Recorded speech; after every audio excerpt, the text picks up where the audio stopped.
Bismillahirrahmanirrahim. Assalamualaikum dan salam sejahtera.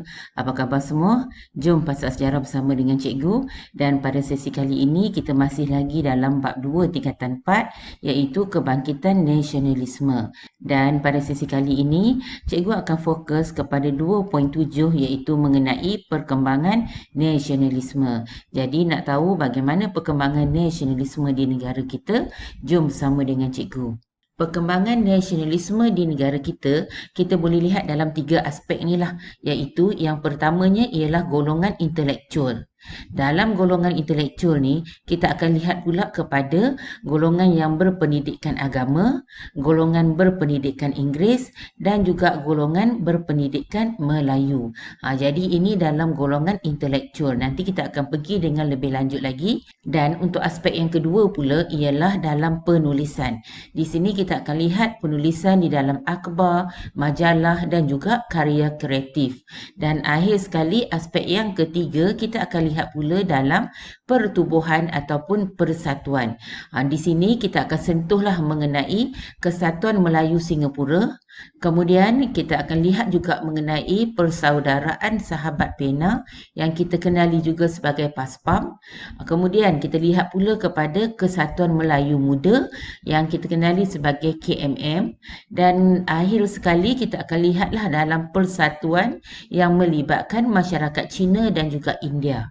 Inilah dia 3 aspek yang akan kita sentuh di dalam perkembangan nasionalisme, iaitu yang pertamanya ialah golongan intelektual, yang keduanya penulisan dan yang ketiganya ialah pertubuhan dan juga persatuan. Pada sesi kali ini, cikgu hanya sentuh dahulu mengenai perjuangan golongan intelektual. Jom kita lihat bagaimana peranan golongan intelektual. Okey, yang pertama kita lihat dahulu golongan intelektual yang berpendidikan agama. Tokoh pendidikan agama ni sebenarnya telah membangkitkan kesedaran melalui beberapa cara lah. Yang pertamanya kita akan lihat peranan tokoh yang digelar sebagai kaum muda. Di mana golongan ini telah menyalurkan idea melalui gerakan Islah. Malah mereka juga telah menjadikan agama Islam sebagai asas kemajuan untuk dunia dan juga akhirat. Tokoh di dalam gerakan Islah ini ialah kita ada Syekh Muhammad Tahir Jalaluddin, Syed Syekh Al-Hadi dan juga Haji Abbas Muhammad Taha. Dan kesedaran mereka ini sebenarnya didorong oleh kecenderungan terhadap gerakan Islah semasa mereka menuntut di Timur Tengah. Untuk menyebarkan fahaman Islah ni, kita akan lihat di mana adanya penubuhan madrasah. Jadi madrasah ni ditubuhkan untuk menyebarkan fahaman Islah. Dan banyak madrasah yang telah ditubuhkan disebabkan oleh kesedaran pentingnya pendidikan. Contohnya kita ada Madrasah Al-Atas di Johor Bahru, kemudian kita ada Madrasah Al-Khairiyah Al-Islamiyah di Pokok Sena dan kita ada Ma'had Al-Ihya Al-Sharif di Gunung Semanggul. Ini antara contohlah untuk madrasah yang telah ditubuhkan. Dan pelajarnya pula di madrasah ni maksudnya jadi pelajar di madrasah ni telah membawa kemajuan dan pemodenan dalam aspek sikap dan pentafsiran terhadap Islam.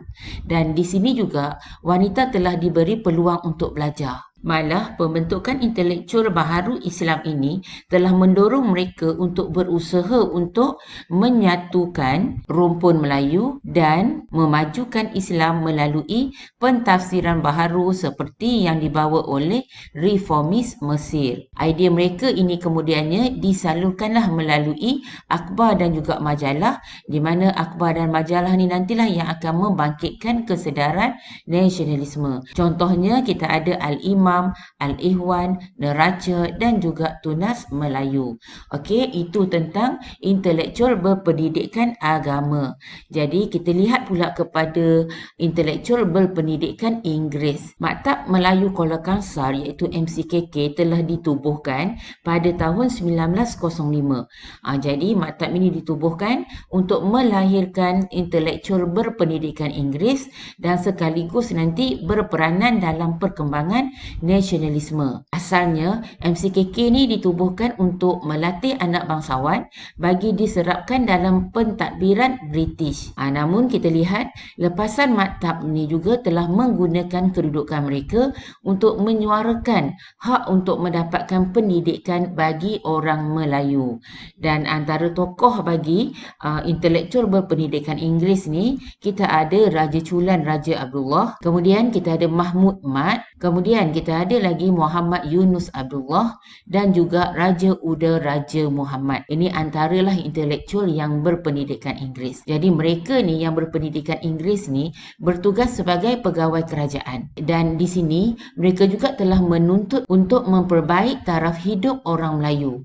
Malah mereka juga meminta supaya dibuka lebih banyak peluang pekerjaan kepada orang Melayu dalam jabatan kerajaan. Mereka juga telah menyalurkan idea dan tuntutan dengan berbaik-baik dengan British. Maksudnya mereka tidak berperang dengan British. Mereka berbaik-baik dengan British. Dan mereka juga turut menggunakan akhbar untuk menyalurkan ideanya seperti Warta Melayah, Lembaga Melayah dan juga Utusan Melayu. Ini antara saluran akhbar lah yang digunakan oleh golongan intelektual berpendidikan Inggeris.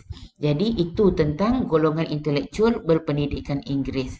Jadi kita lihat pula kepada yang ketiga, iaitu golongan intelektual berpendidikan Melayu. Maktab Perguruan Sultan Idris juga telah ditubuhkan. Maktab Perguruan Sultan Idris ini telah ditubuhkan untuk melahirkan semangat kesedaran bangsa melalui beberapa usaha.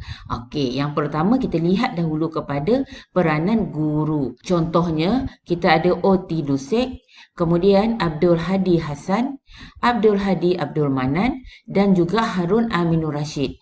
Ini antaralah peranan yang telah dimainkan oleh guru dalam meniupkan kesedaran dalam kalangan pelajarnya hingga ramai tokoh penulis dan juga nasionalis lahir daripada sini.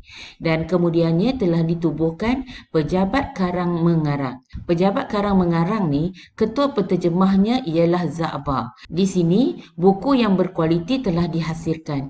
Malah ia juga telah mengasah bakat pelajar untuk membangkitkan semangat nasionalisme di sini. Antara tokoh nasionalis yang muncul daripada kepesatan karya pejabat ini ialah kita ada Buyung Adil dan juga Abdul Hadi Hasan. Dan kemudiannya kita lihat bahan bacaannya. Bahan bacaan banyak dibawa daripada Timur Tengah dan juga Indonesia.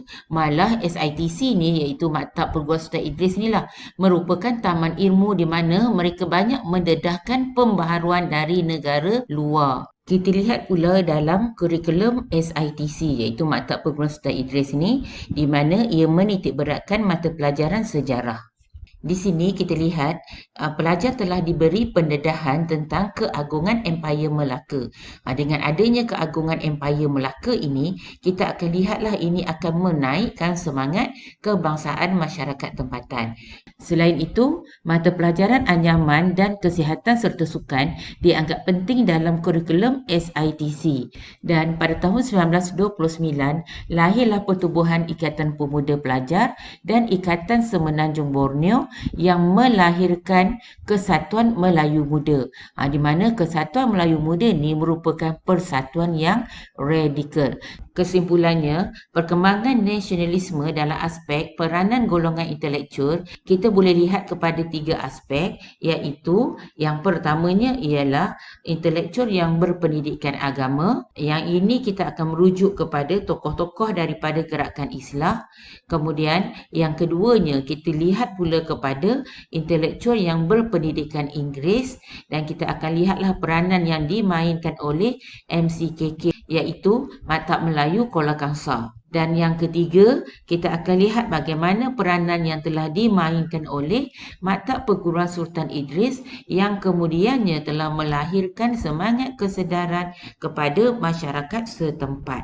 Jadi, untuk sesi pada kali ini, cikgu hanya sentuh mengenai peranan golongan intelektual di dalam perkembangan nasionalisme.